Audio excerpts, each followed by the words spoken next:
Pimenta Neves resolveu se entregar. O repórter César Galvão está em frente à casa do jornalista Pimenta Neves e traz outras informações agora ao vivo. Boa noite, César. Boa noite, Fátima. Boa noite a todos. Eram 8 da noite quando o jornalista Pimenta Neves resolveu se entregar. Ele foi levado para a divisão de capturas no centro de São Paulo. Você vê agora imagens do momento em que ele chega ao prédio. Não.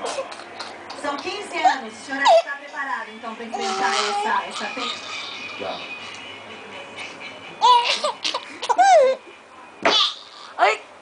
O jornalista Pimenta Neves está sendo ouvido nesse momento.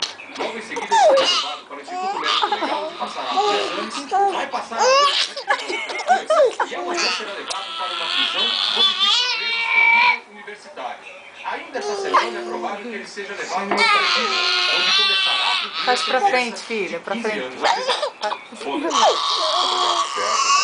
Você, nos Estados Unidos, Pra frente, vai. o ex-chefe do Fundo Monetário Internacional, os detalhes publicados hoje em jornais. Dominique Strauss-Kahn está em prisão domiciliar em Nova York, acusado de ter atacado sexualmente a camareira de hotel. Segundo Tadinho, se assustou.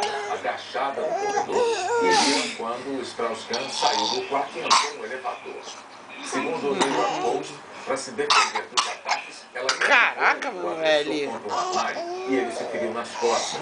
Também havia sangue nos lençóis. Manoeli, você tá assustando ele, Manoeli. Amigos de Tá nada, ele Strauss-Kahn tá tipo... entraram em contato Vai, com o agora. pai da camareira na Guiné, oferecendo dinheiro em troca da retirada das acusações.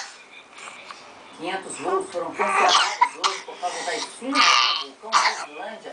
Aeroportos na Escócia e Londres, na Inglaterra, foram os mais prejudicados. Os aeroportos da Alemanha fecharão amanhã.